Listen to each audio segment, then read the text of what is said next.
ఇప్పుడు చెబుతున్నారు చూడండి తర్వాత శ్లోకంలో ఈ విశ్వస్వరూపం అంతా చెబుతారు. విశ్వం దర్పణ దృశ్యమాన నగరీ తుల్యం నిజాంతర్గతం పశ్యన్నాత్మని మాయయా బహిరివోద్భూతం యథా నిద్రయ యత్సాక్షాత్ కురుతే ప్రబోధ సమయే స్వాత్మానమేవ అద్వయం తస్మై శ్రీ గురుమూర్తయే నమ ఇదం శ్రీ దక్షిణామూర్తయే. ఈ తత్వాన్ని బోధిస్తున్నటువంటి దక్షిణామూర్తి గురువుకి నమస్కారం. ఇది మకుటంగా మొత్తం అన్ని శ్లోకాల్లో తస్మై శ్రీ గురుమూర్తయే. ఈ తత్వానికి ప్రత్యేకగా మర్రి చెట్టు కింద కూర్చుని శిష్యులకి మౌనంగా బోధ చేస్తున్నటువంటి ఆ గురుమూర్తి అయిన దక్షిణామూర్తికి నమస్కారం. శ్రీ దక్షిణామూర్తి. పైగా ఈయన ఆ మకుటం చూడ దక్షిణామూర్తయే దక్షిణామూర్తయే సవర్ణ దీర్ఘ సంధి ప్రకారం విడదీస్తే దక్షిణ అమూర్తయే. ఆయన మొత్తం దేవతలందరూ ఎప్పుడున్నా సాధారణంగా దేవాలయాల్లో దేవతలను తూర్పుముఖంగా పెడతారు. మనం కూడా వ్రతాలు నోములు చేసినప్పుడు తూర్పుముఖంగా కూర్చుంటాం, దక్షిణముఖంగా కూర్చోం. తద్దినాన్ని పెట్టేటప్పుడు దక్షిణముఖంగా కూర్చోబెడతాం.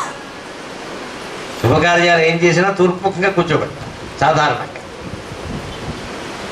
ఒక దక్షిణామూర్తి మాత్రం దక్షిణముఖంగా ఉంటాడు. ఎందుకుంటాడు? దక్షిణం ఎవరు దిక్కు? యమధర్మరాజు దిక్కు. ఆయన రాజధాని సంయమని, ఆయన వాహనం మహిషం అని చెబుతారు. ఆయన మృత్యువుకి ప్రతీక. సరిగ్గా మృత్యు దిశైన దక్షిణానికి ఎదురుగా దక్షిణామూర్తి కూర్చున్నాడు అంటే అర్థం దక్షిణామూర్తి స్తోత్రం, దక్షిణామూర్తి జ్ఞానం ఎవరికి ఉంటుందో వారు మృత్యువుని ఎదిరించగలుగుతారు. సందేహమే లేదు అందులో. ధైర్యంగా దక్షిణ దిక్కులో కూర్చుంటాడు. చూసుకో వస్తేనే సిద్ధంగా ఉన్నాను. మృత్యువుని సైతం ఎదిరించగలిగేంత గొప్ప ధైర్యం వస్తుంది ఈ స్తోత్ర జ్ఞానం. మృత్యువుని ఎదిరించడం అంటే మళ్ళీ పొరపాటు పడకుండా దయచేసి ఈ స్తోత్రం విన్నంత మాత్రం ఆయుర్దాయం పెరుగుతుంది. ఎవ్వరికీ పెరగదు, మీకు పెరగదు, నాకు పెరగదు. అటువంటి పథకాలు ఉండవు ఇక్కడ. దాని గురించి కాదు. నిజంగా జ్ఞానం ఉన్నవాడు ఎలా ఉంటాడు? మృత్యువుని జయించినప్పుడు మరుక్షణం మృత్యువుకి సిద్ధంగా ఉంటాడు. అంతే. మృత్యువుని ఎదిరించడం అంటే సిద్ధంగా ఉండడం. జీవితంలో చాలా విషయాలను ఎదిరించడం అంటే సిద్ధంగా ఉండడం. జాతకానికి సిద్ధంగా ఉండాలి, జాతకాన్ని మార్చకూడదు ఎప్పుడు. అందువల్లే మనం దెబ్బతింటాం. ఉగాది నాడు జాతకం తెలుసుకోవాలి, మరి ఎప్పుడు తెలుసుకోకూడదు. ప్రతి వారం తెలుసుకోవడం ఉందే అష్టమశని, రోజు తెలుసుకోవడం ఉందే నైదంతార, మరీ దరిద్రం. రోజు దినఫలాలు తద్దిన ఫలాలు చూడకూడదు, ఇంకా పొరపాడైపోతుంది. ఒక్కసారి ఉగాది అంతే. మహా అయితే పోనీ ఉత్తరాయణం పోయి దక్షిణాయనం వచ్చాక ఇంకోసారి చూసుకో కావాలి, గుర్తు లేకపోతే. ఆదాయం వ్యయం రాజపూజ్యం అవమానం అయిపోయాక ఆ ప్రకారం నడుచుకో. అబ్బాయి మనం అలా నడుచుకోమండి. మీకు కొంచెం బాగోలేదని అంటే ఏం చేస్తే మారుతున్నాడు? ఏం చేసినా మారం. ఎందుకు మార్చాలని చూస్తున్నావు? అసలు జాతకం నువ్వు మార్చడం ఏంటో అర్థం లేని విషయం. పైన గ్రహాలు ఏమైనా బంతులా?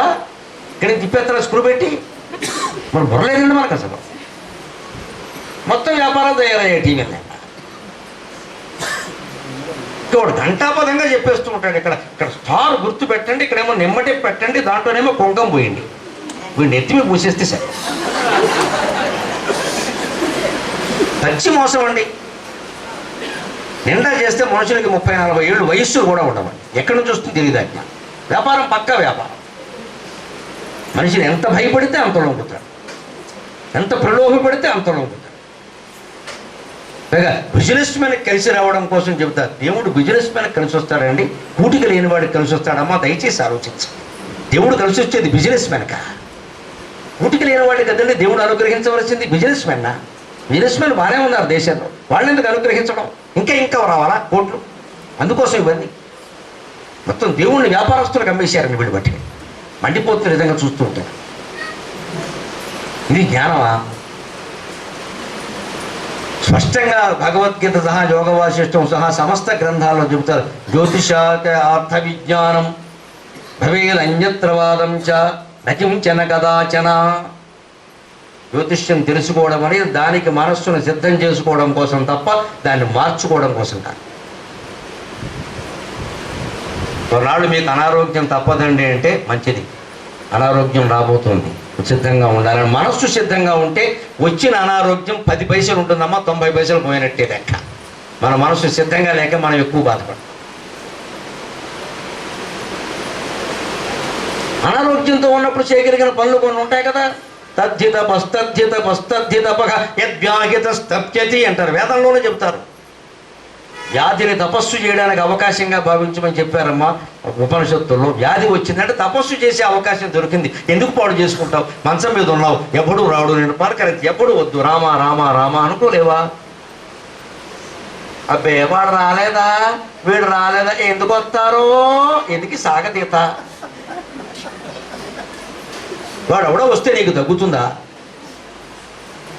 దాన్ని అవకాశంగా తీసుకోవాలండి. నిజంగానే చెప్పడం తేలికేనమ్మా, చేయడం కష్టమే. కానీ ఇది మార్గమా కాదా? ఎందుకంటే ఏం చెప్పమంటారు చెప్పండి? ఎడవమని చెప్పంటారా, మూలగమని చెప్పంటారా? ఏడవడం కంటే మూలగడం కంటే రామభజన చేయడం మంచిది కదా. అది కూడా తోచదా? 10 మంది చుట్టూ కూర్చుని అనవసరపు కబుర్లన్నీ చెప్పి ఈ వ్యాధి నీకే కాదు ఊళ్ళో చాలామంది, అబ్బాయి ఎంత శుభవార్తో. మనకు అప్పుడు కడుపు నిండా చాలా మందికి వచ్చిందా, వాళ్ళందరూ ఏం చేశారు? లోపల కుళ్ళు బుద్ధి అనమాట, అందరికీ రావాలి. ఓన్లీ ఊళ్ళో వాళ్ళ వ్యాధి అంతా నాకు వచ్చి నేను చచ్చిపోయినా పర్వాలేదు, వాళ్ళందరూ బాగుండాలి, అది కాదండి కోరిక. వాళ్ళందరికీ వచ్చిందా, అందరికీ వచ్చిందా, వాళ్ళకు కూడానా? అబ్బా ఎంత ఆనందమో. అంటే ఒకడు ఫెయిల్ అయితే అందరూ ఫెయిల్ అవ్వాలని కోరుకున్నాడు. ఇది మన బుద్ధి, అందుకే మార్చేస్తుందా. కానీ వేదం ఏం చెబుతోంది, జ్ఞానం ఏం చెబుతోంది అంటే యద్వ్యాకిత స్తప్యతి తద్ధితపస్తద్ధితపస్తద్ధితపక పరలోకం హైవలోకం జయతి ఏవం వేద. ఈ విషయం తెలిస్తే చాలు నువ్వు లోకాలన్నీ జయించినట్టే అన్నాడు, తెలిస్తేనే. అంచేత వ్యాధి రావడాన్ని, మంచాన పడ్డాన్ని అవకాశంగా తీసుకోవాలి. Take it a chance. ఏ పని చేయక్కల, ఏమి సంపాదించక్కల, సుఖంగా నిమిషానికి ఎంత రొట్టె మొక్క వారేస్తా పర్వాలేదు, ఆ మాత్రం పెట్టకపోరు. పెళ్ళానికి వస్తే మొగుడు పెడతాడు, మొగుడికి వస్తే పెళ్ళాన్ని పెడుతుంది, పెద్ద సమస్యగా. మిగిలిన సమయంతో గడపడండి. దాని నుంచి బయటపడిపోతే ఎవరో ఎత్తిపోయి కొట్టేయాలి, వెళ్ళిపోయి స్కూటర్ వేసుకుంది, ఏదో సాధించాలి. దీని నుంచి బయటపడడం కోసమే దక్షిణామూర్తి ఎదురుగా ఉంటాడు, దక్షిణముఖంగా. ఎందుకంటే మృత్యువుని ఎదురుస్తున్నాం మేము, మృత్యువుకి స్వాగతం పలుకుతున్నాం. Welcome to death. విశ్వకవి Rabindranath Tagore poem welcome to death. వాడు ఎలా భావిస్తాడు? విశ్వం దర్పణ దృశ్యమాన నగరీతుల్యం. విశ్వం అంతా కూడా అద్దంలో కనిపించేటువంటి నగరం లాంటిది. అద్దంలో ఎదురుగా మనం మొహం ఎదురుగా నుంచున్నాం, మనం ఏముంటే అది ఎదురుగా ఏముంటే అది అద్దంలో కనపడం.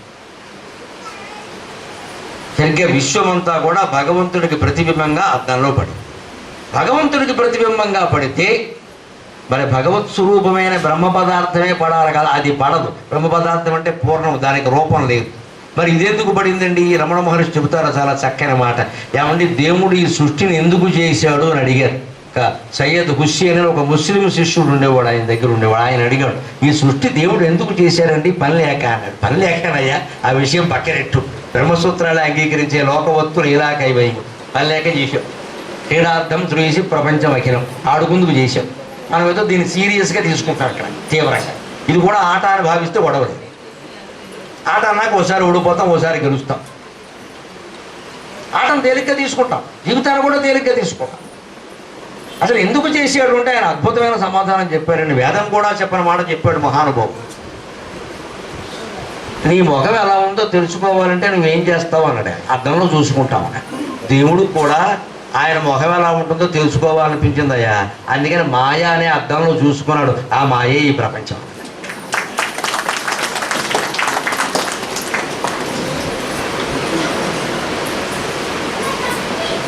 మహాయోగుల మాటలు అలా ఉంటాయి. వారికి కేవలం స్మరణ మాత్రం చేత స్ఫురించే విషయాలు మనకి 100 గ్రంథాలు చదివినా స్ఫురిస్తాయి.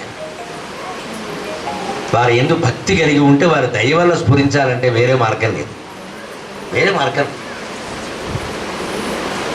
అటువంటి రమణ మహర్షిని తెలియని వాళ్ళు కూడా ఉన్నారు. మా ఇంటికి వచ్చి కూర్చుని ఎదురుగా రమణ మహర్షి ఫోటో ఉంటే ఆవిడ మీ మావగారు అని అడిగారు. ఎంత సంతోషం. ఇద్దరం ఎంత నవ్వుకున్నావో, రమణ మహర్షి కూడా తెలియదా? మీ మామగారు అని అడిగారు ఆవిడ. ఇలా అడుగుతున్నారండి అంటే ఫోన్లే మన అదృష్టం అన్నారు. ఫోన్లే, ఇంకా నాకు అసూయ, ఎందుకంటే నీ తండ్రి అనలేదు నా తండ్రి అన్నారు. సంతోషం. ఆవిడ తండ్రి అయితే నాకు మామగారు అవుతాడు. మామగారు అయితే మాట్లాడే విధానం వేరు, తండ్రి అయితే మాట్లాడేది వేరు. అందుకని ఫోన్లే వాడు ఎవడో మంచి మాట అన్నాడు. నా తండ్రి అన్నాడు కదా అంటాడు. వాడికి పుడితే ఇక అంతకంటే కావాల్సింది. ఇలా ఉన్నారండి, భయంకరమైన విషయం. ఒక ఫోటో చూసి మీ మామగారు అంటే ఏం చెబుతామమ్మా? ఆయన కూడా గుర్తుపట్టే మనుషులు లేరండి. వేళ కుర్రాళ్ళు కదమ్మా, పెద్దాళ్ళు. అబ్బే, కుర్రాళ్ళు అయితే ఇంగ్లీష్ మీడియం అయితే వేరే విషయం, కొంచెం తెలియదు. బే పెద్దాళ్ళే అంటే ఏదో పిచ్చిగట్టం కింద ఎవడో కనపడగానే ఇంకా ముసలాయన అయి ఉంటాడంటే.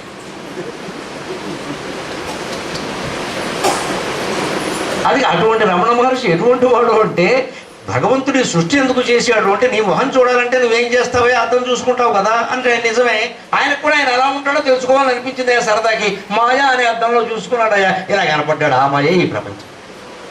ఎందుకని మాయ తిరగేయండి, యా మా ఏది లేదు. శంకరాచార్య చెబుతారు వ్యాఖ్య. విష్ణు సహస్రనామాల్లో మాయన మాట వస్తే మాయకు వ్యాఖ్యానం ఆయన చెబుతారు. మహానుభావుడు ఎవరు చెప్పాల. యా మా తిరగే అన్నాడు ఆయన. యా అంటే ఏది, మా అంటే లేదు. ఏది లేదు అది మాయ. ఉన్నది మాయ ఎలా అవుతుంది, లేనిదే మాయ. అచిత జగన్ మిథ్య విశ్వం దర్పణ దృశ్యమాన నగరీ తుల్యం. అద్దంలో కనిపించే నగరం ఎంతసేపు ఉంటుందో ఇది అంతేనయ్యా. అంటే పరిణామాలు వేగంగా జరిగిపోతూ ఉంటాయి జీవితంలో. ఉంటాం, చదువుకుంటాం, బ్రహ్మచర్యం పాటిస్తాం, ఏదో పెళ్లి చేసుకుంటాం, పిల్లల్ని కంటాం, వాళ్ళకి ఏవో ప్రక్రియలు చేస్తూ ఉంటాం. తర్వాత ఏదో మనం ముందు వెళ్ళిపోతాం, వాళ్ళ తర్వాత ఏదో వాళ్ళ పనులు వాళ్ళు చేస్తారు, వదిలేసుకోవచ్చింది. దీన్ని దర్పణంలో కనిపించే ప్రతిబింబంలో చూసుకో అంతే. ప్రతిబింబం మారిపోతుంటుంది, బింబాన్ని బట్టి మారిపోతే అది మారిపోతుంది అంతే. ఇది భగవల్లీనగా మారిపోతూ ఉంటుంది. పరిణామాలు అలాగే అర్థం చేసుకో. ఎవరన్నా పెద్దవాళ్ళు చనిపోయారు, ఏడుస్తూ కూర్చుంటే ఉపయోగమే లేదు. లోకం కోసం అసలే ఏడు. ఈ డ్రామా ఏడుపులు మానుకోవాలి. దీన్ని అరవేడుపు అంటారు. తెలుగులో అరవేడుపు, అరవచాకిరి అంటారు. ఎందుకు తెలుసా? అరవ దేశంలో ఒక ఆచారం ఉంది ఇప్పటికీ. కొన్ని జాతుల్లో ఉందండి. తమిళ దేశంలో ఎవరైనా పోతే ఓ బృందం ఉంటారు, నలుగురు బృందం ఉంటారు. వాళ్ళని పిలిచి 1000 రూపాయలు ఇచ్చి ఏడిపిస్తారు. అరవేడుపు అంటారు. అందుకనే ఎందుకు వచ్చింది అరవేడుపు అంటారు. వాడి బదులు మనం ఏడవడం అనమాట. అదో బృందం ఉంది, అదో ఆచారం అండి. కొన్ని కులాల్లో ఆచారం, వాళ్ళ అరవ దేశంలో ఉంది. వాళ్ళకి ఏమిటంటే లెక్క, వాళ్ళ నమ్మకం ఏంటంటే పోయినప్పుడు ఎంతమంది ఎంతసేపు ఎంత ఎక్కువ ఏడిస్తే ఈ పోయినవాడు అంత ఎక్కువగా స్వర్గంలో ఉంటాడు. అదో నమ్మకం పెట్టుకుంటే వాళ్ళు ఏం చేశారు, ఎవరిని వీళ్ళు ఏడవలేక కాఫీ తాగకుండా వీళ్ళు ఉండలేరు కాబట్టి ఏడవడానికి ఒక ముఠాన పెట్టారు. వీళ్ళు మనుషుల్లో ఇలాంటి ఆలోచనలు ఉన్నాయి కాబట్టి ఏడ్చేవాడు కొంతమంది తయారయ్యారు. ఏదో ఉదయభాను నాట్య మండలిలాగా ఏడ్చే నాట్య మండలి ఒకటి తయారయ్యారు. అందుకే తెలుగులో సామెత వచ్చింది అరవేడుపు అని. అంటే ఎవడు ఏడుపో మనం ఏడవడం. దాని నుంచి అరవశాకిరి కూడా వచ్చింది. ఎవడ పనులు మనం చేస్తాం. ఆఫీసులో ఒక ఆయన ఉంటాడు, కాస్త మెత్తగా ఉంటాడు, మొత్తం అందరి పనులు ఆయన మీద తోసేస్తాడు. ఇది పాపం డ్యూటీ మైండ్ ఈయన బాగా చేస్తూ ఉంటాడు. అందుకని ఆయన పని కాకుండా అన్నీ చేస్తాడు. అందుకని మీరు బాగా చేస్తారండి, మీరు అయితే నాకు తప్పులు వస్తాయంటే పోలేవయా అని ఆ పొగడ్తకి సంతోషించి ఈయన మొత్తం రిజిస్టర్ తీసుకుని చేస్తాడే. దీన్నే అరవచాకిరి అంట. వాడి బదులు వీడి చాకరీకి జీతం వాడికి, చాకరీ వీడికే. అందుకని అరవచాకిరి, అరవేడుపు అనే మాటలు వచ్చి ఊరికే రావు. జాతీయాలు తెలిస్తే మొత్తం జీవితం అంతా తెలుస్తుంది. అందుకని దర్పణంలో దృశ్యం మారిపోయినట్టే నిరంతరం మారిపోతుంది ప్రపంచం. దీనికోసం మనం ఏడవడం అనవసరం. ఎవడ ఏడుపు మనం ఏడవడం అనవసరం. మన ఏడుపునే మనకి ఎక్కువ. దర్పణ దృశ్యమాన నగరీ తుల్యం నిజాంతర్గతం పశ్యన్ ఆత్మని మాయయ బహిరివోద్భూతం యథా నిద్రయ. సరిగ్గా దానికి ఉదాహరణ ఏం చెబుతున్నానంటే, యథా నిద్రయ, నువ్వు పడుకున్నావు కదా, బహిరివోద్భూతం, నువ్వు పడుకున్నప్పుడు కలగన్నావా లేదా? కళలో అనేక రకాల మనుషులు కనపడ్డారా లేదా? ఆడ మగ, చెట్లు చేమ, పొలము, పుట్ర, నగ, నట్ర, చెరువు అన్నీ కనపడ్డాయా లేదా? ఆ కనపడినంతసేపు కళలో మనం సుఖమనో, దుఃఖమనో, మంచనో, చెడ్డనో, బేరమనో, బీరుమనో ఏదో అన్నామా లేదా? ఒక అరగంట సేపు కాలక్షేపం అయిందా లేదా? తర్వాత బయటపడ్డాక ఏం జరిగింది? బహిరివోద్భూతం యథా నిద్రయ సాక్షాత్ కురుతే ప్రబోధ సమయే స్వాత్మానమేవ అద్వయం. పొద్దున్నే లేచాక ఏమైంది? సరిగ్గా ఆలోచించాల్సింది మనం అదే. కల రాగానే ఎప్పుడు కూడా పొద్దున్న లేవగానే నాకు రాత్రి బల్లి కళ్ళలోకి వచ్చింది, ఏమవుతుందో దానికి ఏమన్నా అవుతుందమ్మా, నీకేమవుతుంది కంగారు. ఈ అజ్ఞానం వదిలేయాలి. బల్లి కళ్ళలోకి వచ్చింది, పిల్లి కళ్ళలోకి వచ్చింది, వారు ఎవరో ఒకరు వస్తారు, రాకుండా ఎలా ఉంటారు. ఆలోచించాల్సిన విధానం అది కాదు. అది శుక్రవారం వచ్చింది, తెల్లారకట్టు వచ్చింది, అనవసరపు విషయాలు ఇవి.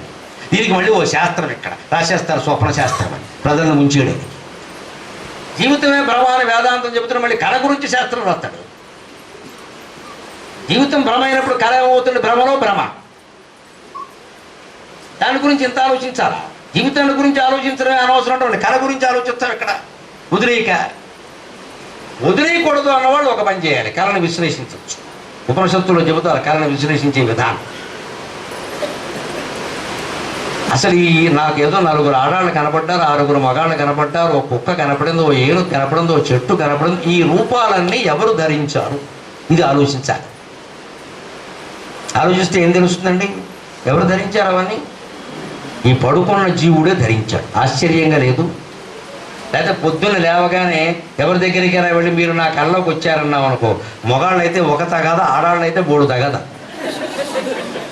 ఆవిడ నీ కళ్ళలోకి రావడం ఏంటి? ముందు వాడు ఆయన తగులుకుంటాడు. ఆవిడైనా అదేమిటంటే 10 మందిలో అలా చెప్పేదంటే, లోపల చెప్తే ఇష్టమే, 10 మందిలో చెప్పకూడదు. రకరకాలు ఇంకా. అసలు ఆవిడ మన కళ్ళలోకి ఎలా వస్తుందండి? ఆవిడ ఇంట్లో ఆవిడ ఉంది, ఆయన ఇంట్లో ఆవిడ, కుక్క ఎక్కడో ఉంది, మన కళ్ళలోకి ఎలా వచ్చారు వీళ్ళందరూ? ఇది ఆలోచించాల్సిన విధానం. కుక్క వస్తే ఏం జరుగుతుంది, ఎవరు వచ్చినా ఏం జరగదు, అది భ్రమ. నీకు జరిగే మేలు లేదు, కీడు లేదు. ఆలోచించాల్సిన విధానం ఇది. అది ఆలోచన చెబుతున్నారు ఇక్కడ శ్లోకంలో, ఎంత గొప్పగా చెప్తున్నారు. యథ బహిరివోద్భూతం యథా నిద్రయ సాక్షాత్ కురుతే ప్రబోధ సమయే స్వాత్మానమేవ. పొద్దున్నే లేచి కాస్త కళని విశ్లేషణ చేస్తే మిత్రమా నీకేం అర్థమవుతుందంటే, ఆ ఆడ రూపాలు, మగ రూపాలు, చెట్లు, చేమలు, పొలము, పుట్ర, నగ, నట్ర అన్నీ నువ్వే, అన్నీ నువ్వే, అన్నీ నువ్వే. ఆత్మానమేవ అద్వయం, అన్నీ నువ్వే, అన్నీ అతడు. బహిరివోద్భూతం యదా నిద్రయా సాక్షాత్ కురుతే ప్రబోధ సమయే స్వాత్మానమేవ అద్వయం. తస్మై శ్రీ గురుమూర్తయే నమయిదం శ్రీ దక్షిణామూర్తయే.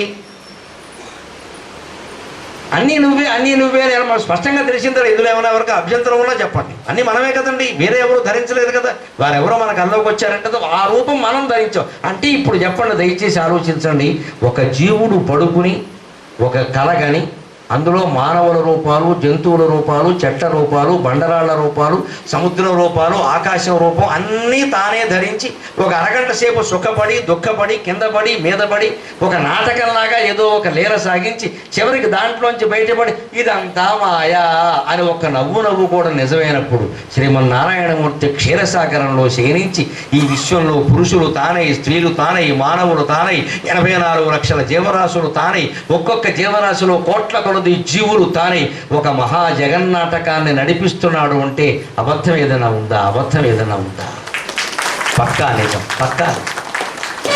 అందుకనే విష్ణు సహస్రంలో విశ్వం విష్ణువు అన్నారు. మొదట్లో తేల్చేశారు వ్యవహారాన్ని. విశ్వం అంతా విష్ణువేనయ్యా, ఇంకా డోంట్ టాక్ అన్నారంటే. మిగిలిన 998 నామాలు ఈ రెండింటికి వ్యాఖ్య. అది అర్థం కాకపోతే మిగిలినవి ఎన్ని అర్థమైనా ఒకటే. అది అర్థమైతే ఇంక మిగిలినవి అర్థం అవ్వాల్సిన అవసరం లేదు. విశ్వం విష్ణువు, విశ్వం అంతా విష్ణువే. అందుకే అందులో నామాలు గమ్మత్తుగా ఉంటాయి. భయనాశనక, భయం కలిగించేవాడైనా, భయం పోగొట్టేవాడైనా. అది రెండు ఒకళ్ళు ఎలా అవుతారండి? కామహ, కామకృత్, కాంత, కామక, కామప్రదక, ప్రభువు, కోరిక తీర్చేవాడాయనే, కోరిక పోగొట్టేవాడాయనే, కోరిక స్వరూపమాయనే, కోరిక చేత పొందబడేదాయనే. మొత్తం అంతా ఆయన ఏం చెప్పరాదో ఒకటే మాట, వివరణ కోసం. మరి 1000 నామాలు ఎందుకయ్యా అంటే, ఓ పావు గంట నిన్ను అక్కడ కూర్చోబెట్టడం కోసం. అంతకంటే ఏంటి? నీకు అర్థమైతే నువ్వు కూర్చోక్క. నేను అన్నాను కదా అని మానేయకండి, ఆ జ్ఞానం పొందాక మానయ్యా. అందుకని గరికపాటి వారు చెప్పారు, అనవసరంగా చదువుతున్నాం 2 దాల్ట, ఎందుకంటే 2 ఇడ్లీ కొట్టేయడానిక. అందుకోసం కాదు, చదవాల్సింది, చచ్చినట్టు చదవాల్సింది, శంకరాచార్య భాష్యంతో సహా చదవాల్సింది. అర్థమైనప్పుడు మానేయడం వేరే విషయం. అర్థమైతే ఆ భావంలో ఉండాలిగా. మానేయడం ఏంటండి? ఆ భావంలోనే ఉంటాం. మానేయడం ఏమిటి? మానేసిన ఒకటే, చదివిన ఒకటే. పైగా అర్థమైన తర్వాత చదివితే మరింత ఆనందంగా ఉంటుందండి. మనకు అర్థం కాని స్తోత్రం చదివేటప్పుడు, అర్థమైన స్తోత్రం చదివేటప్పుడు ఆనందంలో తేడా లేదా? అందుకని కళ రాగానే మనం అనుకోవలసింది ఇది మాయ, ఇది మాయ, ఇది మాయ. ఆ కళ ఎంత మాయో పొద్దున్న లేవగానే మనం కళ మాయని గ్రహించాం కదా. అలాగే ఈ జీవితం యొక్క మాయని ఎప్పుడు అర్థం చేసుకుంటాం? బతుకుండగానే అర్థం చేసుకుంటామండి, చనిపోయాక కాదండి. చనిపోయాక చెబుతారు కానీ బతుకుండగానేనమ్మా. 90 ఏళ్ళు వయస్సు వచ్చాక దయచేసి మరోలా అనుకోవద్దు, నేను నిజంగా మాట్లాడతాను. 90 ఏళ్ళు వయస్సు వచ్చాక ఆడైనా మగైనా సరే పక్షవాతం వచ్చి రకరకాల వ్యాధులు వచ్చి మంచంలో పడుంటే ఎవ్వరూ దగ్గరికి రాకపోగా, పలకరించకపోగా, వచ్చిన వాళ్ళు కూర్చుని కాసేపు మాట్లాడేవాళ్ళు కూడా మొహమాటానికి మాట్లాడి వెళ్ళిపోతూ ఉంటే అప్పుడు జీవితం అంతా మాయా అని అర్థం కాలేదా? ఈ బంధాలన్నీ మాయా అని అర్థం కాలేదా? మన పక్క మనకే అసహ్యంగా ఉంటే, మన ఒళ్ళు మనకే కంపు కొట్టేస్తూ ఉంటే, తీసేవాళ్ళు లేక బాధపడుతూ ఉంటే, తీసేవాళ్ళు తిట్టుకుంటూ తీస్తుంటే అప్పుడు అర్థమైపోలేదా ఈ బంధాలన్నీ మాయా అని? ఇదంతా కళ అని అర్థమైపోతుంది. ఇంతమందికి ఇంత చాకరీ చేశామే, వేళ మనకి చేసేవాళ్ళు ఎవరూ లేరే ఇక్కడ. తిట్టుకుంటూ కొట్టుకుంటూ చేస్తారా చాకరీ, ఎప్పుడు పోతుందా ఈ ముసలావిడని. ఆవిడ 80 ఏళ్ళు బతికిందమ్మా, ఎంతమందికి చేసింది ఆ ఇంట్లో ఆవిడ. భర్తకైనా పిల్లలకి చేయలేదా? మనవాళ్ళకి మనవరాళ్ళకు కూడా చాకరీలు చేస్తున్నారు ఇప్పటికీ పెద్దవాళ్ళు, అందులో మహిళలు. ఇంకా మగాడు తప్పించుకుంటాడమ్మా, ఆడదలా తప్పించుకుంటుందండి. ఒక్క మాట చెప్పి నేను 5 నిమిషాల్లో సెలవు తీసుకుంటా. ఇవాళ నిజంగా ఆవిడని స్మరించకపోతే నేను నా తల్లికి ద్రోహం చేసినట్టే. ఇవాళ పొద్దున్న ఒక వార్తను చాలా కరిచేసింది. అబూ ఛాయాదేవి గారికి లేరమ్మా, మహాతత్వవేత్త. ఏదో పత్రికల వాళ్ళకి పైపే మాటలు తెలుస్తాయేమో అని పురుషాధిక్యం మీద తిరగబడ్డ రచయిత్రి వీళ్ళకి ఈ మాటలన్నీ కావాలి, పనికి వాళ్ళ విషయం. ఆవిడ మహాతత్వవేత్త. జిడ్డు కృష్ణమూర్తి గారి పుస్తకాలు నేను చదవగలిగానంటే ఛాయాదేవి గారి దయమ్మ, ఛాయాదేవి గారి దయ. ఆ ఇల్లాలు రాయకపోతే నాకు ఒక విషయం తెలిసేది కాదు. కృష్ణమూర్తి గారి పుస్తకాలని తెలుగులో అనువాదం చేసింది జిడ్డు కృష్ణమూర్తి. మన జీవితం వ్యాఖ్యానాలు, మన జీవితం జిడ్డు కృష్ణమూర్తి వ్యాఖ్యానాలు పార్ట్ 1, పార్ట్ 2, ఆయన జీవిత చరిత్ర, ఆయన తత్వం, ఆయన ప్రశ్నలు, సమాధానాలు అన్నీ అద్భుతమైన తెలుగులో అనువాదం చేసింది ఆవిడ. అవి చదివి నేనంత వాడినయ్యానమ్మా, ఆ తల్లికి నేను రుణపడున్నాను నిజంగా. నా దురదృష్టం ఏమిటంటే నాకు ఇవాళ వార్త తెలిసి నేను అక్కడికి ఆవిడ భౌతికంగా చూద్దామనేసరికి అంతా నిన్నే జరిగిపోయింది. నేను నిన్న షూటింగ్లో ఉన్నాను, నాకు తెలియదు. వీళ్ళు పొద్దున్న పేపర్ చూస్తే నాకు అర్థం. అదే వెడదామని ఆవిడ సిద్ధం చేసేలోగా నేను కావాల్సిన వాళ్ళకి ఫోన్ చేస్తే అంతా అయిపోయిందండి, అవయవదానం చేశారండి, శరీరాన్ని ఆసుపత్రికి ఇమ్మన్నారండి, వాళ్ళు నిర్ణయం తీసుకెళ్ళిపోయారు. ఇంకెవరున్నారు? ఆవిడకి పిల్లలు లేరు చూడడానికి, భర్త ఎప్పుడూ పోయాడు, ఎవరిని చూడాలి నేను వెళ్ళి చూడడానికి ఆవిడ లేరు. ఇంకెవరిని పలకరించాలి? పలకరించడం సమస్య కాదు అక్కడ. ఆవిడ వల్ల నేను పొందిన జ్ఞానం అంతా గుర్తొచ్చాక అయ్యో అయ్యో అయ్యో చివరి చూపు చూడలేకపోయామే. పైగా నా దురదృష్టం ఏంటంటే 10 రోజుల క్రితం నేను ఆవిడకి ఫోన్ చేసి అపాయింట్మెంట్ తీసుకుని మీ దగ్గరికి వస్తానండి, నాకు కొన్ని సందేహాలు ఉన్నాయి, ఇష్టం. మీకు సందేహాలు ఏమిటండి, మీరు వస్తే ఆనందం మాకు, మేము ఏదో వృద్ధాశ్రమంలో ఉంటున్నాం, ఇక్కడ మాట్లాడండి, ప్రవచనం చెప్పండి అంతే. చెబుతానమ్మా తప్పకుండా అన్న. రేపు 1 నుంచి 5లోగా నేను వస్తానని చెప్పా. ఈలోపు వెళ్ళిపోయింది. జీవితం ఎంత తొందరగా విచిత్రంగా జారిపోతుందండి. 86 ఏళ్ళమ్మ, పెద్ద వయస్సు. అది బాధపడవలసిన వ్యవహారం కాదు, దాని గురించి కాదు. 50 ఏళ్ళ వాళ్ళు పోవడం లేదా, 30 ఏళ్ళ వాళ్ళు పోవడం లేదా, ఇంత తేలికే వెళ్ళిపోతుంది జీవితం. మహాతత్వవేత్త నిజంగా ఎన్ని పుస్తకాలు రాసిందో కూడా కృష్ణమూర్తి గారి తత్వం మనకు అర్థం అవ్వాలంటే ఆవిడ పుస్తకాలు చదవాలి. ఇప్పటికైనా మనం ఆవిడ రుణం తెచ్చుకోవాలంటే మీరు విశాలాంధ్రలో అక్కడ ఉంటాయేమో, నవోదయ బుక్ షాపుల్లో ఉంటాయి. కృష్ణమూర్తి గారి పుస్తకాలు ఆవిడ రాసినవి అడిగి చదువు. అర్థం కావడం కష్టంగా ఉంటుంది, అన్నది ఆవిడ తేలిగ్గా వస్తుంది. కాస్త ప్రయత్నిస్తే అర్థం. 20 స్తోత్రాలకు అర్థం తెలియాలంటే ఆ పుస్తకాలు చదవాలి. మామూలుగా ఇది సంప్రదాయ వ్యాఖ్యానంతో బయటపడే వ్యవహారం కాదు. మహానుభావులు చేసిన మాటలు రమణ మహర్షి, కృష్ణమూర్తి గారు లాంటివి చదివితేనే మనకు అవుతుంది. ఇప్పుడు పొద్దున లేవగానే కళని మనం ఆత్మ బకిరివోద్భూతం యథా నిద్రయ స్వాత్మానమేవ అద్వయము రెండోది ఏం లేదు ఇందులో. నేనే కలగన్నాను, ఆ రూపాలన్నీ నేనే ధరించాను. ఆడనేనే, మగానేనే, కుక్కనేనే, కోటీశ్వరుడునేనే, చెట్టునేనే, పుట్టానేనే అనే ఆలోచన మనిషికి రాగానే ఒక్క జీవుణ్ణి, అల్పుణ్ణి ఇన్ని రూపాలు నేనే ధరించి కీడించడం అనేది నిజమైనప్పుడు పరమశివుడు అంతటి వాడు ఇన్ని రూపాలు ధరించలేడా ఈ విశ్వమంతా? మరి విశ్వం విష్ణువు అనేది నిజమే కదా. మనం ఏం భారం వహించాలి? అనవసరంగా కుటుంబాల భారం అంటారు, ఉద్యోగం భారం అంటారు, సాఫ్ట్వేర్ భారం అంటారు, సంసారం భారం అంటారు. ఏది భారం అండి? భారం అని ఎందుకంటున్నామో తెలుసా? రైలు ఎక్కే ముందు ప్లాట్ఫారం మీద మన చేతుల్లో 2 సూట్ కేసులు ఉన్నాయి. పోర్టర్లు పెట్టుకోలేని స్థితిలో ఉన్నాం అనుకుందాం కాసేపు. అందరూ పెట్టుకోలేరు కదా, పెట్టుకోలేని స్థితిలో ఉన్నాం. 2 చేతుల్లో 2 బరువులు పట్టుకున్నాం, పెద్ద సూట్ కేసు. ఒకటి చంకలో పెట్టుకున్నాం. ఎక్కాక ఏం చేస్తామండి? ఈ బరువులన్నీ కింద పెట్టేస్తామా లేదా? ఎన్ని బరువులు మనం పట్టుకున్నా రైలు ఎక్కగానే ఈ మొత్తం సూట్ కేసులు, మూటలు అన్నీ ఎంత మోసినా, డబ్బు కక్కుర్తి కోసం మోసినా, డబ్బు లేక మోసినా, ఏం చేసినా ఈ బరువులన్నీ అక్కడ బెర్త్ దొరకగానే దాని కింద పెట్టేస్తామా లేదా? లేదా రైలు ఎక్కాక కూడా ఇవన్నీ ఇలాగే పట్టు కూర్చుంటామా? ఇంతకంటే మూర్ఖుడు ఎవడో ఉండడు. జీవితం అనే, విశ్వం అనే రైలు మొత్తం నడుపుతున్నది పరమశివుడమ్మ. ఆయన రైలు ఎక్కాం మనం, ఆయన రైలు ఎక్కాం. బరువులు ఆయన కింద పెట్టేయడమే. చూసుకో చూసుకో చూసుకో అంతే. మనం చేయాల్సిన పనుల్లో నమ శివాయ, నమో నారాయణాయ, శ్రీమాత్రే నమః అంతే. అది ఒక్కటే బరువు. అది చాలా తేలిక. అది ఎప్పుడు బరువు కాదు. మనం ఎంత అజ్ఞానంలో ఉన్నామంటే రైలు ఎక్కక ముందు మూసిన మూటలన్నీ రైలు ఎక్కాక కూడా నెత్తి మీద పెట్టుకుని మోస్తున్న అజ్ఞానిలాగా నా మూటలండి కొందరు మోస్తాడు. మీరు ఆశ్చర్యం ఒక్కరు, ఎందుకంటే వాడికి పాడైపోతుందేమో అని బెంగ. కింద పడితే మరకలు అవుతుందిన్న వాళ్ళు నేను ఒళ్ళో పెట్టుకుంటా పెట్టుకో, దాంతో సహా పోతాం. ఇప్పుడు ఇంతోటి సూట్ కేసుకి కాస్త మరకైతే ఏమైంది, అంత బరువైంది కింద పెట్టకుండా ఎలా, ఏదో చిన్నదైతే వేరే విషయం. మరి ముఖ్యమైనవి ఏమైనా కాగితాలు ఏవో ఉంటే పోనీ మన పక్కనే పెట్టుకుంటాం పడుకున్న చోట. బరువైనవి కింద పెట్టి తీరాలి కదా, పెట్టకుండా ఎలా ఉంటాం? అది కూడా నెత్తి మీద పెట్టుకుంటా ఉంటే పెట్టుకో, నువ్వే అనుభవిస్తావు తెల్లవారు నిద్ర లేకుండా. సంసార భారం, కుటుంబ భారం, ఉద్యోగ భారం, సమస్త భారాలు ఆయన నెత్తి మీద భారయ్యాయి. ఆయనది సంసారం, విశ్వం విష్ణువు. ఇందులో మన సంసారం ఎంత, మొత్తం అనే సంసారాలు మోస్తున్నాడు ఆయన. 14 లోకాల సంసారాలు. మనం ఎందువల్ల ఇబ్బందులు పడుతున్నాం? ఇది నాది, నేనే చూసుకోవాలి, నేను ఎందుకు నువ్వు చూసుకో, ఆయన సొమ్మేం పోయి చూసుకోమంటాడు. కళ నుంచి బయటపడిన వెంటనే అద్వయం, నేనే ఇన్ని రూపాలు ధరించాను అని ఎలాగైతే గ్రహించామో, మన జీవితం నుంచి ముసలితనంలో బయటపడేటప్పుడు ఇదంతా ఆయనది తప్పితే మనది ఏదైనా ఉందమ్మా, అందే అయితే వీళ్ళందరూ మన చుట్టూ కూర్చోరు ఇక్కడ, ఒక్క నీడు వదిలేసిపోయారు మొత్తం అంతాను. పైగా ఈ మధ్య ఇంకా కొత్తది కూడా పెట్టుకున్నాక మనం చేయలేక నర్సుల్ని పెడుతున్నాం. హాయి మనం సేవ చేయడం వేరండి, నర్సులు పెట్టడం వేరండి. ముసలావిడిగా నర్సులు పారేసాం మనం అంతే. వాళ్ళకేం చెప్పలేదు. ఆవిడ దాని భాష దీనికి అర్థం కాదు, ఈవిడ భాష వాళ్ళకి అర్థం కాదు. ఇంత ఖర్చు పెడతాం మనం. అప్పుడైనా ఈ ముసలావిడ కనిపిస్తుంది, ఖచ్చితంగా నా మొహాన్ని దాన్ని బారేశారు, నన్ను రూమ్లో బారేశారు, ఇక్కడ వదిలేశారు, వాళ్ళు శుభ్రం తిరుగుతున్నారు, వాళ్ళు సొమ్మేం పోయి. అప్పుడు మాయాన్ని అర్థం కాలేదు. అప్పుడైనా సరిగ్గా ఈ ముసలితనం వచ్చి ఈ వైరాగ్యం వచ్చినప్పుడు ఖచ్చితంగా మాయాన్ని తెలుస్తుంది కదా. అంచేత కళని విశ్లేషణ చేయాల్సిన విధానం ఇది. కళ నిజం కానప్పుడు కళ లాంటి జీవితం కూడా నిజం కాదు. ఇది చివరికి ఎవరిది వాళ్ళు పట్టుకెళ్ళిపోతారు. సంపాదించిన ఆస్తులు పిల్లలు పట్టుకెళ్ళిపోతారు. వయస్సు వచ్చింది వెళ్ళిపోతుంది, అందచందాలన్నీ అణిగిపోతాయి, అన్నీ వెళ్ళిపోతాయి. తాను మాత్రమే మిగులుతాడు.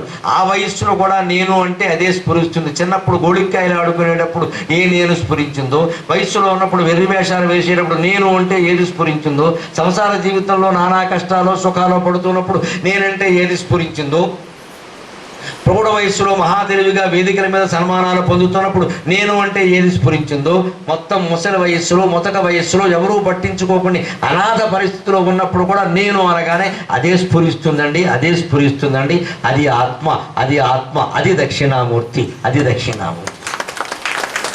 దాన్నే శంకరాచార్య ఎంత అందంగా చెబుతారు అంటే, బాల్యాదిష్వపి జాగ్రత్తాదిషు తథా సర్వాస్వస్థాస్వపి జావృత్తాసు అనువర్తమానం అకమిత్యం తస్ఫురంతం సదా స్వాత్మానం ప్రకటీకరోతి భజితాం యో భద్రయా ముద్రయా తస్మై శ్రీ గురుమూర్తయే నమయిదం శ్రీ దక్షిణామూర్తయే.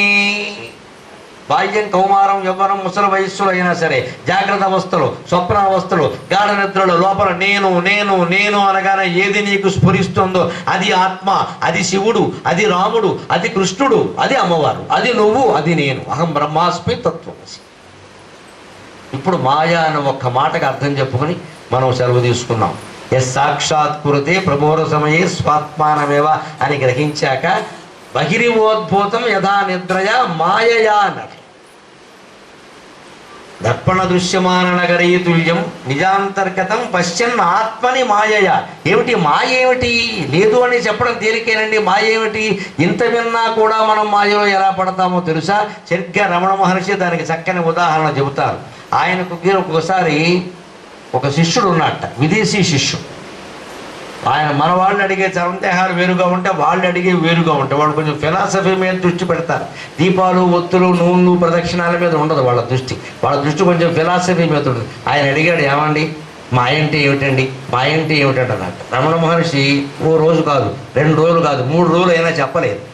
నవ్వుతున్నాడు, వెళ్ళిపోతున్నాడు, చెప్పట్లేదు. అటువంటి గురువుల దృష్టి ఎలా ఉంటుందంటే, వదిలేస్తే వాడంతలో వాడు తెలుసుకుంటాడు. మనం ఏదైనా చెప్పామనుకో అది పట్టుకు వేలాడతాడు. ఇంకా అదో ప్రమాదం అండి శిష్యులతో. గురువుగారు చెప్పింది వేదవాక్యం అనడం మంచిదే, కానీ ఇక సొంతంగా ఆలోచించకపోతే ఎలాగా? నువ్వు ఆలోచించాలి. ఆలోచించేది ప్రమాణం అయితేనే నమ్మాలి, లేదా మళ్ళీ అడగాలి. అంతేగా ఇంకా ఆయన చెప్పారండి తిరుగులేదండి అంటే మూర్ఖపు శిష్యులు, మూర్ఖపు గురువులు తయారవుతారు. ఆయన చెప్పినా సరే మనం ఆలోచించాలి. చాలామంది మనం ఆధ్యాత్మిక విషయాల్లో ఎందుకు దెబ్బతింటామంటే సొంతంగా ఆలోచించాం. మనం అసలు మనకి మెదడులో ఒక పదార్థం ఉందని, దానికి ఆలోచించే శక్తి ఉందని నమ్మకం లేదు మనకి. గ్రంథాల మీదో, పెద్దవాళ్ళ మీదో, గురువుల మీదో ఎవరో చెప్పిన దాని మీద ఆధారపడిపోయి నిర్ణయాలు చేసేస్తామంతే. అసలు మనం సొంత బుర్ర ఉపయోగించాం. ఒక చిన్న విషయం గుడ్డి నమ్మకం అని తెలియడానికి మన బుర్ర ఉపయోగిస్తే సరిపోదండి. దానికి ఎవరినో అడగాలండి. ఇక్కడ ఏదో చేయగానే అక్కడ గ్రహస్థితి మారిపోతుంది అంటే మీరు ఆలోచించండి అమ్మా, మీకు తెలియట్లా ఇక్కడ ఏం చేస్తే ఏం వెళ్ళి ఆ గ్రహస్థితి మారుతుందో అడిగేవాడిని అడగండి. ఎలా మారుతుందో చెప్పమానండి, చెప్పడం మారుతుంది అంతే. ఇదే వైజ్ఞ. మనం ఆలోచించగానే మనకు తెలిసిపోయింది మారదని, ఇంకా వాడి దగ్గరికి మనం వెళ్ళక్క. ఇలా ఒక 100 మంది వాడి దగ్గరికి వెళ్ళేసరికి వాడి గ్రహస్థితి మారింది, కోర్టు సంపాదించాడు, మనదేం మారలా. ఎందుకంటే మనం సొంత ఆలోచనలే. అందుకని రమణ మహర్షి 3 రోజులు వదిలేశాడు. ఏం ఆలోచించమని కూడా చెప్పరా, మళ్ళీ ఏం ఆలోచించాలంటాడు, అదో ప్రశ్న. వదిలేశాం. 4వ రోజున విచిత్రంగా అక్కడికి సర్వేపల్లి రాధాకృష్ణ గారు వచ్చారు రమణ మహర్షి దగ్గర. అప్పుడు ఆయన దేశానికి ఉపరాష్ట్రపతి ఏదో దశలో ఉన్నాడు. ఆయన వచ్చాడు. ఈయనకి ఎవరు, ఈ సర్వజ్ఞుడైనటువంటి రమణ మహర్షికి సర్వేపల్లి అయినేమో ఒకటే, సర్వతోముకునేవాడైనా ఒకటే, ఆయనకి సంబంధమే లేదు ఆ విషయం. కానీ ఆశ్రమంలో అధికారులు తినగా ఉండరుగా, వాడు రెడ్ కార్పెట్ వెల్కమ్ అని, పూర్ణకుంభ స్వాగతం అని, ఉపరాష్ట్రపతి గారు వస్తున్నారు, మహామేధావి, ఆంధ్ర యూనివర్సిటీ వైస్ ఛాన్సలర్ చేశాడు ఆయన. ఆయన ఏదో రమణ మహర్షిని చూద్దాం, 2 మాటలు మాట్లాడతామని ఆయన వస్తున్నాడు. ఈ చూడ ఉండేవాళ్ళు ఎలా ఉంటారంటే ఆయన అసలు కలవలేదు ఈయనతో. ఆయన సందేహాలు తెరవు. ఆయనకి అట్టమే, ఈయనకి అట్టమే, అలాగే ఉంటారు మధ్యలో వాళ్ళు. కానీ ఆయన ఏదో వచ్చాడు. రాగానే ఆయన వచ్చారు, ఏదో హడావుడు జరుగుతుంది. ఈయన దేపాది ఈయన గోచుగొట్టు పెట్టుకుని సోఫా పెట్టు కూర్చున్నాడు అక్కడ హాల్లో, సోఫాలో. ఈ ఆయన ఉపరాష్ట్రపతి వచ్చారగానే స్వాగతం. అంతవరకు హాల్లో 50 మంది ఉన్నారండి. ఇలా సర్వేపల్లి రాధాకృష్ణ గారు వచ్చారన్న వార్త తెలియగానే ఇక్కడ ఉన్న వాళ్ళు 49 మంది వెళ్ళిపోయారు. ఈ విదేశీ శిష్యుడు ఒక్కడే ఉన్నాడు. అప్పుడు రమణ మహర్షి పిలిచి, నిన్ను అడిగావు కదా, అది ఇప్పుడు అడగమన్నాడు. మాయ అంటే ఏమిటన, ఇదే అన్నాడు. ఆ పెద్ద మనిషి రాకముందు ఇక్కడ 50 మంది కూర్చున్నారే, రాగానే నన్ను వదిలేసి అటు వెళ్ళిపోయారు, ఇదే మాయనైనా తెలుసు.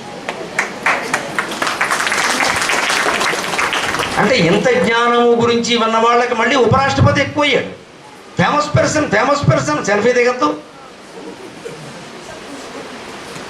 ఇక్కడ ఉన్న జ్ఞానం పోయింది. ఇక్కడ మళ్ళీ గొచ్చిగుట్ట రమణ మహర్షి సోఫా మిగిలే. కానీ ఆశ్చర్యం అండి, ఆ విదేశీ వాడు వెళ్ళలేదండి. వాడికి కావాల్సింది వేరే. వాడికి సందేహం దొరికే వరకు వాడు కదలకండి, వాడు పట్టుదలే. ఫిలాసఫీ చదువుకునే వాళ్ళు ఉంటారు లండన్లో, కానీ వాడికి సమాధానం దొరకాల్సింది. వాడు మనం వేసే వేషాలు వాడు నమ్మడు. నేను బ్రహ్మాండమైన అవధానం చేసి అమెరికాలో ఏదో బాగా చేశాను అనుకుని కిందికి దిగ్గానే ఒక అమెరికా వాడు వేసిన ప్రశ్నకు నాకు బుర్ర తిరిగింది. బాబోయ్, ఇలాంటి ప్రశ్నలు కూడా ఉంటాయా? అది ద్విగుణిత అష్టావధానం, త్రిగుణితం. 3 మందికి పద్యాలు చెప్పడం 3 గంటలు ఎంతో పట్టింది. దిగిన తర్వాత ఎవరో మామూలుగా వచ్చో, మీకు ధారణాశక్తి ఎలా వచ్చిందండి, మనం ఎంత చెప్పినా నమ్మడవాడు. అది పూర్వజన్మ సుకృతం అంటాడు, నమశివాయ, ఇంక మాట్లాడలేదు. కష్టపడితే వస్తుందని ఒక్కడు నమ్మడు, మనం చెప్పినా నమ్మడు. ఎందుకంటే వాడు కష్టపడటం ఇష్టం లేదు. ఇలాగ అటువంటి సమాధానాలు చెప్పి విసుకొచ్చింది నాకు. చెప్పడం మన నువ్వు అన్నట్టనా, పూర్వజన్మ సుకృతం పో, నన్ను వదిలే, కొంత మంచిగా తాగాలని చెప్పాను. ఎందుకంటే వాడు ఎన్ని చెప్పినా వాడు నేను ఇంత కష్టపడ్డాను, నేను చేశానంటే పైగా అహంకారం అనుకుంటాడు. అదంతా చెప్తే సాధన చెప్పకూడదు, అంత దేవరహస్యం అని చెప్పాలి. ఒక్కడు వచ్చి అమెరికా వాడు, please don't think otherwise mister Narasimharao, is there any connection between your dress and this performance అన్నాడు. నాకు అర్థం కాలేదు. మీరు వేసిన ఈ పండిత వేషానికి ఈ అంచు కండువాలు, ఈ కండువాలు, ఈ ఆభరణాలు, అప్పుడు ఇంకా 2 కంకణాలు కూడా ఉండేవి, అన్నీ పెట్టా. ఉన్నవన్నీ పెట్టాలిగా, పెట్టా. ఈ తర్వాత క్రమంగా విరక్తి వచ్చి మానేశాను. వాడికి ఏదో అనిపించింది. Is there any connection between your dress and this performance అన్నాడు. నాకు బుర్ర తిరిగింది ఒకసారి. నిజానికి నో కనెక్షన్. నేను ప్యాంట్ వేసుకుని కూడా అదే అవధానం చేయగలను, గోచిగుడ్డ పెట్టుకుని కూడా అవధానం చేయగలను, చూసేవాడు చూడాలి. కానీ నా ప్రతిభకి ఈ వేషానికి సంబంధం లేదు కదండి. మరి ఇదేమిటి, వాళ్ళు అటువంటివి పట్టుకుంటారండి. నేను వెంటనే నిజం మాట్లాడటమే అలవాటు కాబట్టి గోవ వాచిపోయేట్టు అడిగాడు ప్రశ్న. అసలు ఈ ప్రదర్శనకి ఇంత వేషం అవసరమా అని అడుగుతున్నాడు వాడు. అంతే కదా, అంతర్గతంగా అంతే కదా. ఇన్ని ఆభరణాలు, ఇంత పంచెకట్టు, ఈ అంచు, మళ్ళీ ఇది కలవడం, ఇవన్నీ అవసరమా? ఇంత పెద్ద సింహాసనం, ఇవన్నీ లేకపోతే మీరు అరుగు మీద కూర్చుని చేయలేరా అన్నట్టే కదా అని చెప్పి, sorry, there is no connection between the dress and the performance. But I can tell you only one thing, my performance is traditional, so I wore the traditional dress only అన్నారు. Correct correct, I appreciate you అన్నటువంటి. నేను ప్రదర్శించింది సంప్రదాయ కళ. నేను pop dance చేయలేదు, rock dance చేయలేదు, పబ్బులో క్లబ్బులో ఆట ఆడాల. నేను వందల ఏళ్ల బట్టి మా తెలుగు పండితులు కాపాడుకుంటూ వస్తున్న అవధాన కళను నేను ప్రదర్శించా. వాళ్ళు ఏ వేషంలో ఉన్నారో నేను ఆ వేషంలోనే ఉన్నా. వాళ్ళు పంచే కట్టుకున్నారు. అప్పుడు చొక్కా కూడా వేసుకునేవాడు కాదు, ఇంకా మామూలుగానే చొక్కా అలవాటు లేదు. అప్పుడు బ్రాహ్మణులు చొక్కా వేసేవారు కాదు, అప్పుడు అలాగే ఉండేవారు. అది సంప్రదాయ వేషం. ఇప్పుడు ఇది సంప్రదాయ వేషం. నేను జీన్స్ ప్యాంటు టీషర్ట్లు వేసుకుని వచ్చి దక్షిణామూర్తి స్తోత్రం మాట్లాడినా నాకు ఇచ్చే పారితోషికం నాకు ఇచ్చేస్తారండి. ఏమన్నా ఇస్తారా? ఇస్తారు, అనుమానం లేదు, కొట్టేస్తారేంటి. కానీ ఆ తేడా ఉండదా చెప్పడానికి? ఎందుకంటే మనం ఇలా అలవాటు పడ్డాం. అంతకంటే దాన్ని అంతకంటే పెంచి ఇద్దండి. మన అజ్ఞానం ఎలా ఉంటుంది అంటే అలా వేషం ఉండబట్టే ఆ మాటలు వచ్చాయి, లేతే రావు. దీన్నే అజ్ఞానం అంట. వేషానికి మాటలకి సంబంధం అలా పెంచేయకూడదు. ఇంకా దాని వేషంలో ఏముండదు మహిమ. అది కేవలం మీ పట్ల మీరు నా పట్ల గౌరవంతో ఉంటారు, నేను మీ పట్ల ఒక అభిమానంతో ఉంటాను. మనం అందరం సంస్కృతి సంప్రదాయం పట్ల ఒక అభిమానంతో ఉన్నాం. ఒక సంప్రదాయ పండితుడు ఈ వేషంలో ఉంటాడు అంతే. కాబట్టి మనం అలాగే ఉంటాం. ప్రవచనం చెప్పినా సరే, అవధానం చేసినా సరే ఇలాగే ఉంటాం. నా ఇంటికి వస్తే నేను ఇలా కూర్చోవాలంటే అమ్మవారిలో కష్టం. అమ్మ కాఫీ తాగాలి, పడుకోవాలి, బోడు పనులు చేయాలి. మనం లుంగి కట్టుకుని దెబ్బల పని వేసి కూర్చుంటాను. మీకెందుకే గొడవ? మీరు ఇంటికి వచ్చేసరికి మేము ఇలా ఉంటా అనుకున్నా జబ్బల బలితో నేను ఇలాగే ఉంటాను. నీకు ఇష్టమైతే ఫోటో తీసుకోలేదా మానే. మా ఇంటికి నువ్వు వచ్చావు, నీ ఇంటికి నేను రాలేదు. నువ్వు ఇంట్లో కూడా ఇలాగే కూర్చోమంటే ఇలాగే శ్రీ మాతాశ్రీ మహారాజ్ఞి అని కూర్చుంటాం. ఇలాగే ఎవరి కాళ్ళకి దండం పెడతారని కాళ్ళు చాపేసి కూర్చోకూడదండి. అదే అనవసరం ఆర్భాటం అంటే. అక్కడ ఉండే విధంగానే అక్కడ ఉంటాం. ప్రయాణం చేస్తాం, ఉద్యోగం చేస్తాం, ప్యాంటు చొక్కా వేసుకుంటాం, తప్పేముంది? అక్కడ కూడా వేయిద్దని ఉంటుంది. ఇప్పుడు పంచి కట్టుకుని ఉద్యోగాలు చేయాలంటే కష్టం ఉండదు ఈ రోజుల్లో, మరీ కష్టం. అంచేతన వీటికి మనం ఈ బాహ్య వేషాడంబరాలు ఉన్నాయే, మన సంప్రదాయం మన సంస్కృతి ప్రకారం సాగిద్దాం, అభ్యంతరమేం లేదు. అవి మనం తక్కువ చేసుకోగల. నేనే తక్కువ సమాధానం చెప్పాల. It's traditional dress, traditional performance అన్న వాడు సంతోషించాడు. Okay, it's all right. కానీ వాళ్ళని ప్రశ్నించే విధానం చూడ. అదే ఇక్కడ మాయ కూడా. అంటే ఇప్పుడు ఇంతమంది ఆ పెద్ద మనిషి రాగానే ఇంత జ్ఞానం కోసం వచ్చాం, ఎన్నో జన్మలు మీ దర్శనం కోసం చూస్తున్నామని ఇక్కడికి వచ్చిన మేళం అంతా నువ్వు తప్ప మొత్తం భజన మేళం కింద అక్కడికి వెళ్ళిపోయారే, ఇదే నాయన మాయ అంటే అన్నాడు. మనం మళ్ళీ ఇంత వినేసి మాయలో పడిపోతూ ఉంటామే. కనీసం ఆలోచనలో కూడా మాయలో పడిపోతున్నామని తెలుసుకునే స్పృహ కూడా లేకుండా పడిపోతామే. అది మాయ. దాని నుంచి బయటపడాలి అంటే ఎప్పుడు నిత్యబుద్ధ, నిత్యశుద్ధ, నిత్యముక్త, నిరాశ్రయ, ఆ జాగరూకత ఆత్మ పట్ల దృష్టి పెట్టుకుని ఆ జాగరూకమైన స్థితిలో ఉంటే ఒకనాటికి కాకపోతే ఒకనాటికైనా బయటపడతాం ఖచ్చితంగా. అప్పుడు కూడా ఇలాగే ఉంటాం, ఇదే వేషంలో, ఇదే పద్ధతిలో, ఇలాగే మాట్లాడుతూ, ఇలాగే సంసారం చేస్తూ ఉంటాం. కానీ మనస్సులో ఏ భారము ఉండదు, నిశ్చింతగా ఉంటాం. అన్నీ వదిలేసిన మహర్షులు ఎలా ఉన్నారో అన్నీ పట్టుకున్న మనం కూడా అలాగే ఉంటాం. అది శ్రీకృష్ణ తత్వం, శ్రీకృష్ణ యోగం. మిగిలిన శ్లోకాల్లో ఉండే ముఖ్యమైన విషయాలు రేపు మళ్ళీ మనం 6:30కి సమావేశమై తెలుసుకుంటాం.